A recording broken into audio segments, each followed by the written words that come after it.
Okay, muntu wange nkwebaza okubanga okyagoberera Muzungu David Kadongo Kamu Music Analyst. Nkusaba tingoberera ku mikutu gyange YouTube, Facebook ne TikTok nkozesa Muzungu David Kadongo Kamu Music Analyst. Gwe eyetaga enyimba zino eza Kadongo Kamu era osobola okunsanga buterevu ekasubi kubasoka kwa full stage ku terekero lyaffe erya embozi ya Kadongo Kamu Music Library and History Center. Awe tukolera emirimu gyaffe gino eja Kadongo Kamu. Oyagala nyimba, oyagala videos, oyagala bivulu, oyagala byafaayo, buli kimu kyewetaaga ekya Kadongo Kamu ogenda kisanga ekasubi ku basoka kwa vula stage. Era ntwala omukisa guno okwebaza buli omu asobodde okubanga mpagirako.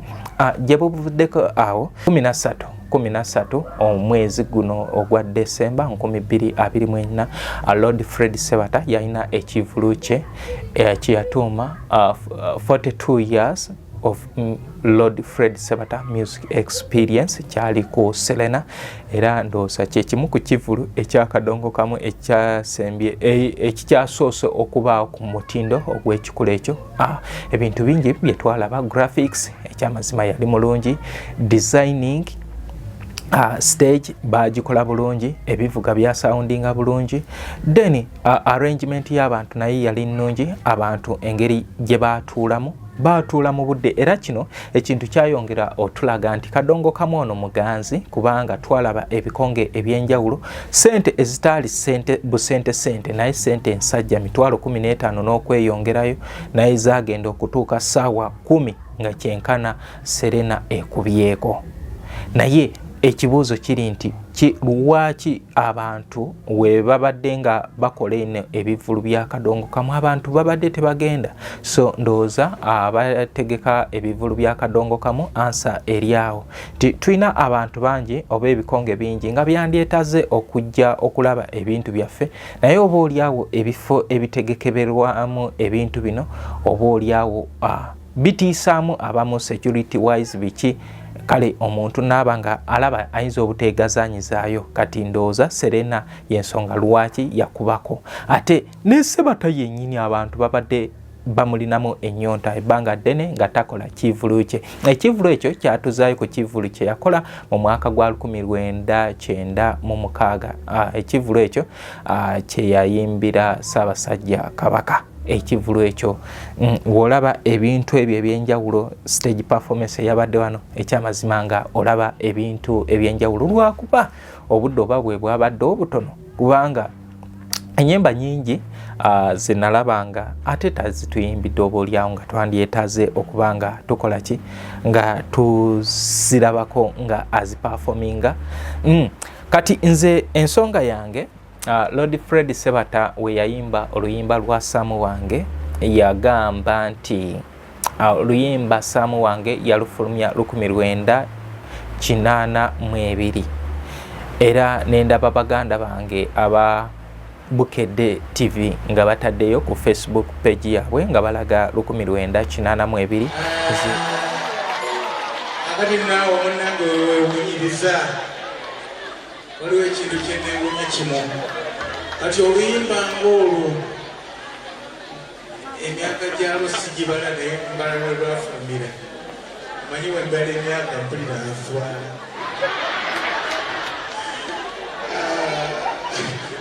Olwafuluma mu 82. Ze ekintu kinawakanya.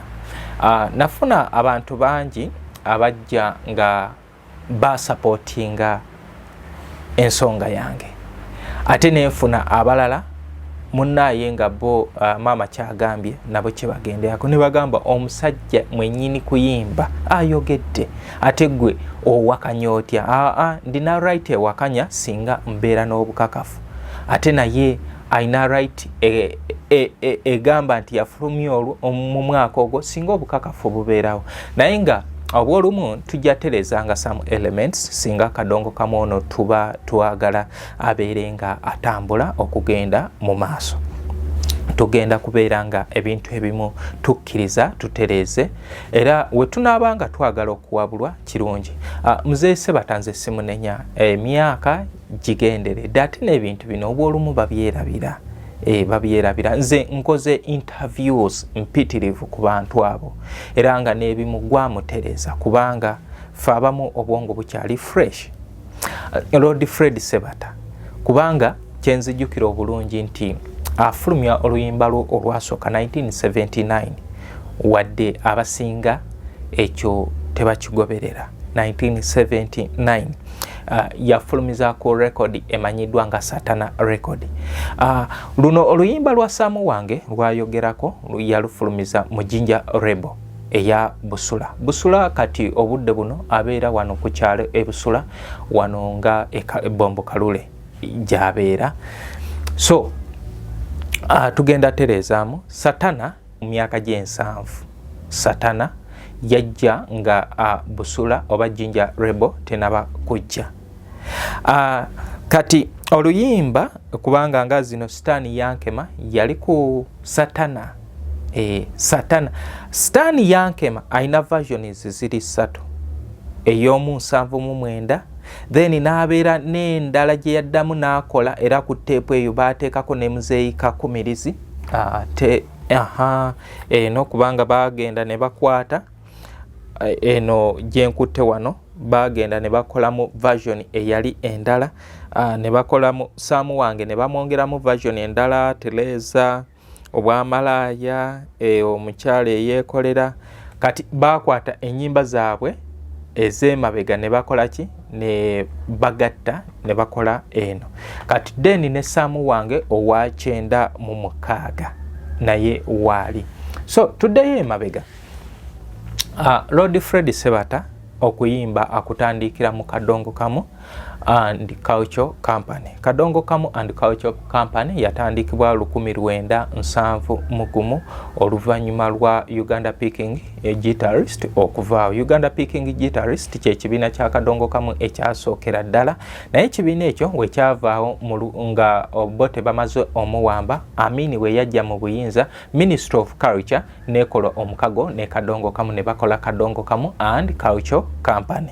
Kati ekyo abayimbi abali mu Uganda Picking Guitarist ba Paulo Damulira, Matia Kakumirizi, Bernardine Subuga, Dani Mugula, Christopher Ntege Sebaduka, ba Christopher Kangave, bonna abaliwo ba Gerard Mukasa, bonna bajja ne bagenda mu Kadongo Kamu and Culture Company. Ne bagenda nga bali recruitinga nga mpola abaana ab'enjawulo. Nota ntiyo we twatuuka mu myaka gya Bamuzeeyi Sebata okubeera nga begatta ku kibiina ekyo ekya Kadongo Kamu and Culture Company gye yafulumiza oluyimba lwe eyo eya 79 ne 1980 najja n'oluyimba olwa Samu Wange nga aluyimba n'owewe Pros Nanyiti Sebata. Oluvannyuma eyafuuka nabigumira nga bamaze ofunamu obutakkaanya buli omu n'agenda gage. Kati ye agamba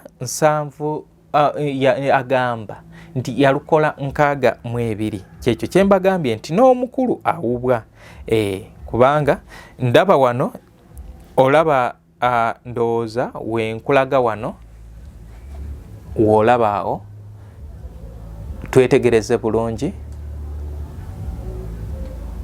eryo lyejjinja lye yasooka mu Kadongo Kamu and Super Singers. Kadongo Kamu Super Singers ya mukadde waffe Matia Luyima. Yaliyo message ya Mukama then omusango gw'abazadde era nagwo yasooka gufulumiza eyo. Mulimu era nagwo gulimu ridani kubanga zasooka ne zifulumya mu zi version ziri then oluvannyuma n'agenda nga akola ki nga addamu zafulumira ku mayinja so not tape. Kati Kadongo Kamu Super Singers etandikibwawo 1982. Ndina Samu Wange Samu Wange gwengezaako banoonyeza naye mbalage wange yes.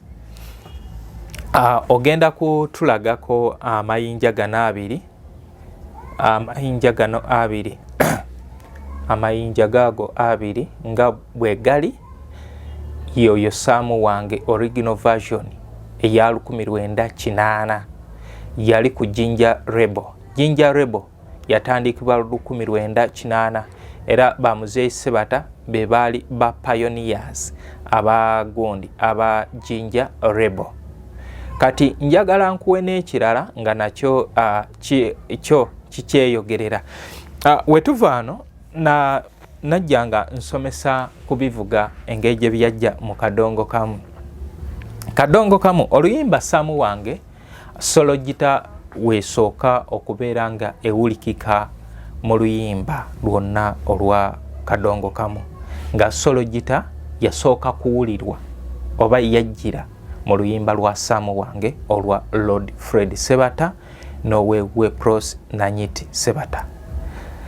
Eyakuba solo gita oba yaleeta solo gita mu Kadongo Kamu bamuyita Professor Hannington Manyi Sensuwa, akyaliwo mulamu. Era naye woba omubuuziza, kubanga natwala obudde n'entaagulula n'enzirayo n'emabega n'emunoonya n'emubuuza, n'agamba nedda oluyimba olwo era ye yalutwala ne Kenya okumasteringa, n'agamba no eyabadde ensobi oluyimba lwa 1980. Kubanga era nabategeezaako n'emabega nti Besigita okujja mu Kadongo Kamu yaleetebwamu omugenzi Abdallah Kingi, yali wawu ebuwama, ye yagireeteramu mu luyimba olwa Minsera Segamwenge bamugamba nga anyooma 1974. Oluyimba olwo yali avuma Obote. So kino ebiseera ebisinga ffe tuwakana oba ebiseera ebisinga tutwala ekyo kyonna kye tuba tusanze oba kye tuba tuwulidde ne tugamba nti kyekituufu, naye ng'oba oli awo oba olumu tekiba kituufu. So Saamu wange original version yafuluma 1980.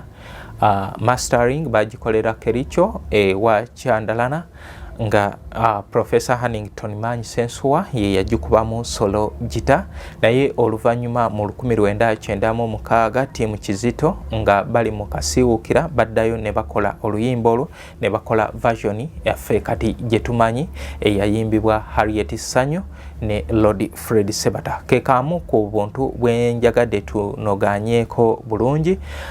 Muzeeyi Kabyanzo awe Jinja munange nkuweereza program eno era y'omu ndowooza ku bantu abayimirira nange.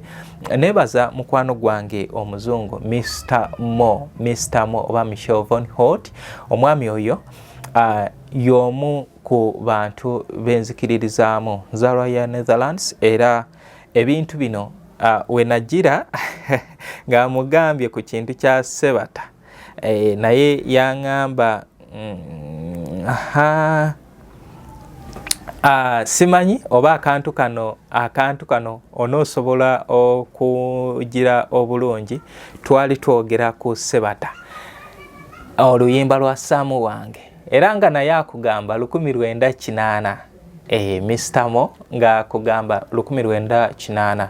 Ye muntu gwenzikiriza nti twatwala obudde ne tukola discography eya Kadongo Kamu, naddala ku nnyimba ezo ezafulumira ku mayinja nga omuyimbi tumuprofilinga n'oluyimba yalufulumya ddi era yalufulumiza ku rebel ki.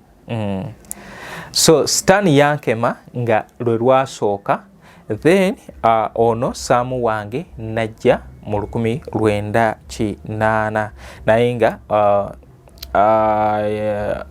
ejjinja teryali Saamu wange, baliyita muleete afumbe. Kale muganda wange gwe yenna ali eyo kansuubire nti ontegedde bulungi, era ennyimba za Lord Fred Ssebatta mpitirivu weeziri, naye nga agenze aziddamu buzzi. Kati nga abakozi mwebale nalwo yaluddamu, Stan Yankema yaluddamu, olwo olwa Saamu wange yaluddamu, omukyalo omuyonjo yaluddamu, omukwano kirabo yaluddamu, message ya Mukama nalwo naluddamu, Tereza naluddamu. Ennyimba mpitirivu nnyo ffe ze tuwulira ku mulembe guno, naye nga nnyimba za mabegako eyo nga yali yazifulumya ku mayinja, ate omulembe gwa teepu we gwajja oba n'enkuba ey'ebivuga ebifaananye nga ebizungu n'abanga agenda nga akola ki nga atereza. Si oyo yekka, abayimbi bangi ekyo bakikozesezza okubeera nga bagezaako ennyimba zitambule n'omulembe. Waliwo ennyimba kituufu nga zaatunda eri naye nga ate ku mulembe guno oba oliawo tezanditunze. Kale y'ensonga lwaki baatwalanga obudde okubeera nga baddamu ennyimba. Nze Muzungu David Kadongo Kamu music analyst eyeetaaga ebintu bino osobola kunsanga Kasubi ku basooka kwa Vula stage we wali etterekero lyange gino gy'emirimu so tubeera nga tukola tapes ziziri wali, tubeera tudapinga amayinja weegali wano, tubeera tugira alina tape nga wandyetaaze okubeera ng'ojjako music gireete, ne video cassettes nazo tusobola okubeera nga tujjako music. Kale muganda wange weebale nnyo, weebalire ddala.